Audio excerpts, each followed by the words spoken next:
Hi అండి. నమస్తే. Welcome to Honey's kitchen and creations. ఈరోజు నేను సింపుల్గా రవ్వ కేక్ని ఓవెన్ లేకుండా అలాగే ఎగ్స్ లేకుండా మనం ఇంట్లోనే ఈజీగా ఎలా ప్రిపేర్ చేసుకోవచ్చో చూపిస్తానండి.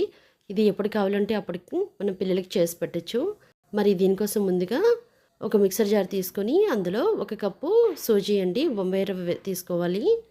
అలాగే ఒక హాఫ్ కప్పు షుగర్ అండి, ఒక కప్పు గోధుమ నూకకి ఒక హాఫ్ కప్ షుగర్ అయితే సరిపోతుంది. 2 యాలకులు తీసుకొని దీన్ని మెత్తగా పౌడర్ లాగా చేసుకోవాలి. ఇలా చేసుకున్న పౌడర్ని ఇప్పుడు ఒక మిక్సింగ్ బౌల్లోకి తీసుకోవాలి. ఇప్పుడు ఇందులో ఒక 2 టేబుల్ స్పూన్ల మైదా అండి, 2 టేబుల్ స్పూన్ల మైదా అయితే సరిపోతుంది.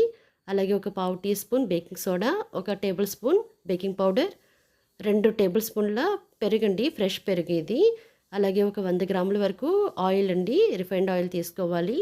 అలాగే కాచి చల్లార్చిన పాలు మనకి అవసరమైనంత వరకు తీసుకోవాలి. ఈ బ్యాటర్ని బట్టి పాలు పడతాయండి. ఇలా కొద్ది కొద్దిగా వేసుకుంటూ పిండిని కలుపుకోవాలి.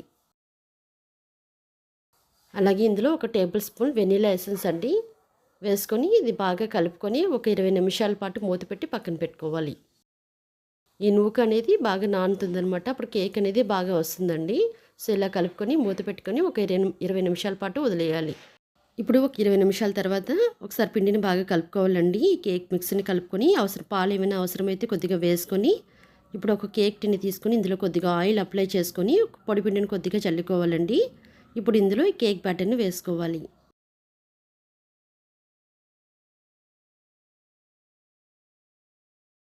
ఇప్పుడు కుక్కర్ని ఒక 10 నిమిషాలు ముందుగా సిమ్లో పెట్టి వేడి చేసుకోవాలండి. ఇందులో వాటర్ ఏమి వేయకుండా ఒక స్టాండ్ పెట్టుకొని దానిపైన ఈ కేక్ బ్యాటర్ ఈ బౌల్ని పెట్టుకొని విజిల్ తీసేయాలండి. అలాగే లోపల రబ్బర్ ఉంటుంది కదా, అది కూడా తీసేసి మూత పెట్టుకొని ఒక 30 నుంచి 40 నిమిషాల వరకు దీన్ని బేక్ చేసుకోవాలి. ఒక 30 నిమిషాల తర్వాత ఒక చాక్తో చెక్ చేసుకుంటే ఇలా ఏమీ అంటుకోకుండా వస్తే కేక్ బేక్ అయినట్టు.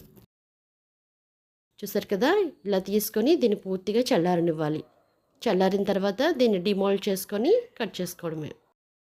చూసారు కదా, మరి ఎంతో ఈజీగా మనకి రవ్వ కేక్ రెడీ అయిపోయిందండి. ఇది మనకి ఎగ్స్ యూస్ చేయలేదు, ఓవెన్ యూస్ చేయలేదు, మనం నార్మల్గా కుక్కర్లో చేసాము. చూసారు కదా, మరి నా వీడియో కనుక మీకు నచ్చినట్లయితే లైక్ చేసి షేర్ చేయండి. అలాగే సబ్స్క్రైబ్ చేయడం మర్చిపోకండి. Thank you.